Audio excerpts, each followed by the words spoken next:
Good morning बच्चों। आज के ऑनलाइन क्लास में एक बार फिर से आप सबों का स्वागत है।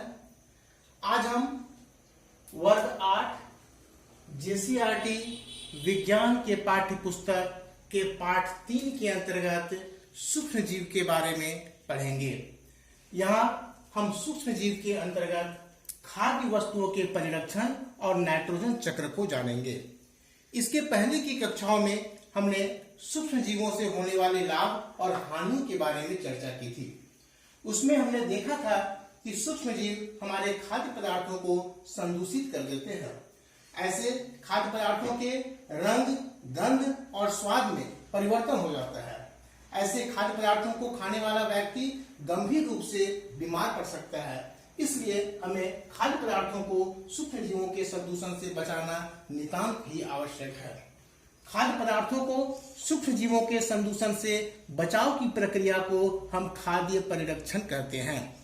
तो सबसे पहली बात है कि खाद्य पदार्थों का परिरक्षण क्यों आवश्यक है।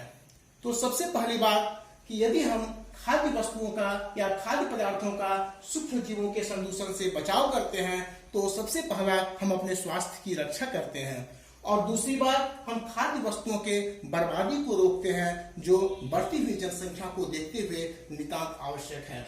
तो हमने देखा कि खाद्य पदार्थों को सूक्ष्म जीवों के संदूषण से बचाव की प्रक्रिया खाद्य परिरक्षण कहलाता है।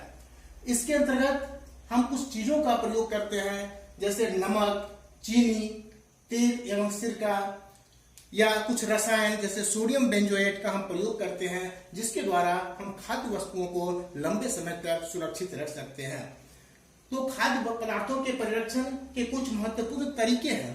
हम उन तरीकों को बारी बारी से देखेंगे। सबसे पहला नमक के द्वारा परिरक्षण। तो नमक खाद्य पदार्थों में मौजूद नमी को कम कर देता है, जिसके कारण सूक्ष्म जीवों की वृद्धि रुक जाती है। नमक के द्वारा हम मांस और मछली को लंबे समय तक परिरक्षित रख सकते हैं। इसके अलावा हम घरों में भी देखते हैं कि अचार बनाने की प्रक्रिया में नमक का इस्तेमाल किया जाता है। नमक अचार को काफी लंबे समय तक परिरक्षित रखता है। दूसरी विधि चीनी के द्वारा परिरक्षण।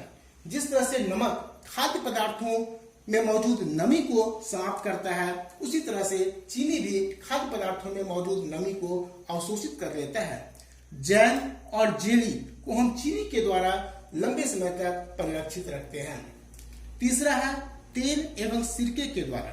तेल और सिरका सूक्ष्म जीवों को नष्ट कर देता है, जिसके कारण खाद्य पदार्थ लंबे समय तक सुरक्षित रखते हैं।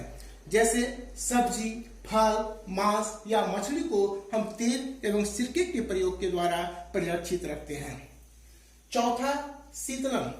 हम देखते हैं कि घरों में हम फल, सब्जी या बने हुए भोज्य पदार्थ को भी फ्रिज के अंदर रख देने के बाद उसे कुछ समय तक हम सुरक्षित रख सकते हैं।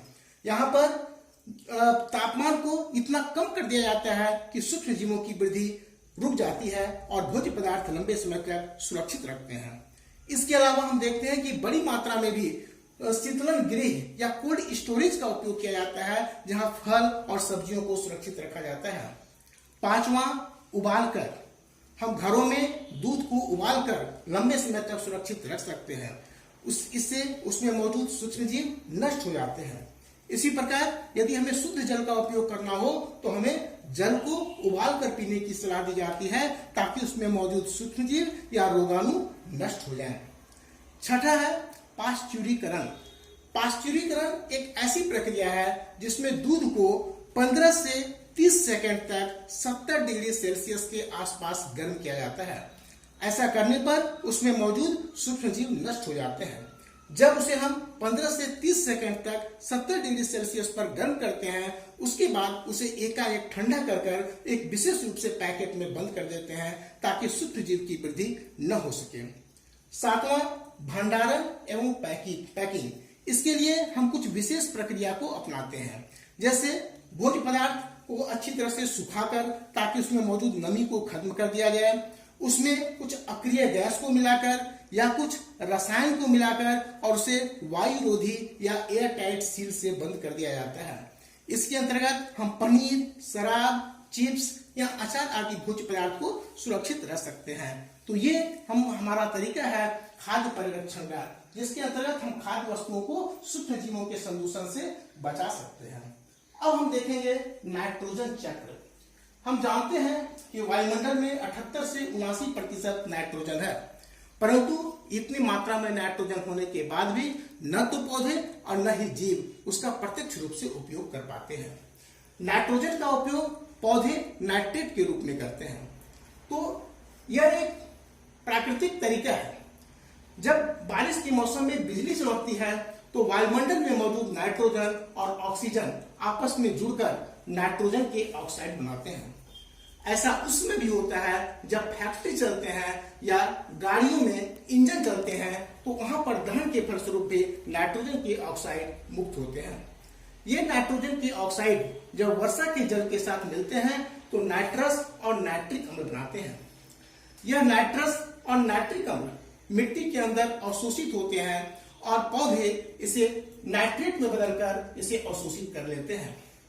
पौधे जब नाइट्रस और नाइट्रिक अम्ल को नाइट्रेट में बदल देते हैं और उसे अवशोषित कर लेते हैं तो फिर इसे प्रोटीन के रूप में परिवर्तित कर देते हैं।